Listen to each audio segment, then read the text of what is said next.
काश इंसान भी नोटों की तरह होते तो मैं रोशनी की तरफ करके देख लेता कि ये असली है या नकली है। नमस्कार मित्रों, मैं हूं मांगीलाल। आप देख रहे हो मेरे YouTube और Facebook मांगीलाल 22। तो दोस्तों, ये कहानी एक राजा और उनके मंत्री और उनके सिपाही की है। जब वो शिकार में निकले, जब राजा अपने अंगरक्षकों से और मंत्री से अलग पड़ गया और वो अलग तरफ ही घोड़ा दौड़ा रहा था, जब वो दौड़ाते दौड़ाते उस जंगल के अंदर एक कुटिया नज़र आई और उस कुटिया के अंदर जा पहुंचा और देखा तो अंदर कुछ महात्मा जी अपनी तपस्या कर रहे थे। तो जाके कहा कि प्रभु प्रणाम। तब जाके पूछा कि मेरे यहाँ कोई सिपाही या मेरे कोई मंत्री आए थे। जब उन महात्मा जी ने कहा कि हाँ आए थे, लेकिन सबसे पहले आपके जो सिपाही थे वो आए, उसके बाद आपके मंत्री आए और उनको मैंने ये इधर का रास्ता दिखाया और वो इधर चले गए और आप भी यहाँ चले जाओ इस बाएं ओर, तो आपको भी वहाँ मिल जाएंगे आपके सिपाही और मंत्री। जब राजा ने वहाँ से प्रणाम करके निकल पड़ा और जैसे आगे निकला तो अपने मंत्री मिल गए, उसके बाद आगे निकला तो उनके सिपाही मिल गए। सब सारे अपनी जो सेना थी वो एक जगह पे भेगी हो गई। और जब भेगी होने के बाद एक राजा को अंदर कुछ एक अंदर जो बात चली कि मैं जो मंत्री जो अपने गुरु महात्मा मिले थे, उन गुरु महात्मा को कैसे पता कि वो तो अंधे हैं, उनको कैसे पता कि मेरे यहाँ सिपाही आए थे और उसके बाद मेरा मंत्री आए थे, फिर मैं आया था, मुझे राजा कह के बतलाया था।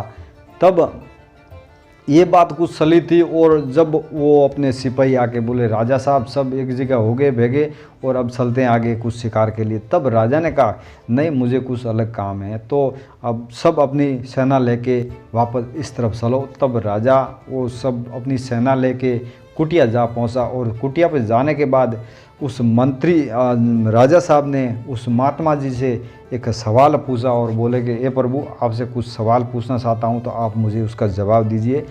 तो महात्मा जी ने कहा कि आदेश कीजिए, क्या सवाल है आपका। जब राजा ने कहा महात्मा जी को कि ए प्रभु, आप तो अंधे हैं और आपको कैसे पता कि मेरे यहाँ मंत्री आए थे और उसके बाद मेरे सिपाही आए थे, उसके बाद मेरे मंत्री आया, फिर मैं आया, तो मुझे आपने राजा कहकर बतलाया, लेकिन आपको कैसे पता, उसका मुझे कुछ जवाब दीजिए। तब महात्मा जी ने उस राजा को समझाया कि राजा, सबसे पहले आपके सिपाही आए थे, उन सिपाहियों ने मुझे ऐसे बोला कि हे अंधे, आगे जाने का रास्ता कहाँ से है। तब मैंने उनको इधर का रास्ता दिखाया। उसके बाद आपके मंत्री आए, उस मंत्री आके बोला कि बाबा जी आगे जाने का रास्ता कहाँ से है। तब मैं समझ गया कि ये मंत्री है। और उसके बाद जब आप आए थे, आपने मुझे प्रणाम किया कि हे महात्मा जी, हे तपस्वी जी, प्रणाम किया। और उसके बाद मुझे पूछा कि मुझे आगे जाने का रास्ता कहाँ से है, और आपने पूछा मेरा मंत्री और यहाँ सिपाही आए थे, तो मैंने उनको यह रास्ता बताया, फिर मैंने आपको भी ये रास्ता बताया। तो मैं वो समझ गया कि ये कोई राजा है। तब उस महात्मा जी ने कहा, जब उस महात्मा जी ने उस राजा को कहा कि हे राजा, जब अपनी वाणी से व्यक्ति समझ में आ जाता है तो समझ लो कि ये वो इंसान है। हम अंधे हैं लेकिन हम आवाज़ से पहचानते हैं कि ये सिपाही है और ये मंत्री है और ये राजा है। बाकी जो अपनी जो वाणी से प्रयोग करे उसको हम जल्द पहचान लेते।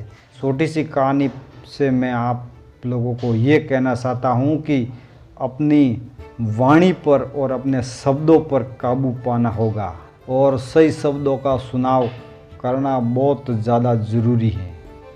इसलिए दोस्तों, ये कहानी आप लोगों को ज़रूर समझ में आई होगी। और फिर मिलते हैं अगले रविवार शाम 7 बजे। तो मेरे इस चैनल पर हर रविवार शाम को 7 बजे एक नई कहानी के साथ मिलते हैं। तो आज से लीजिए आपको इजाज़त आप लोगों से। तो जय गौ माता की।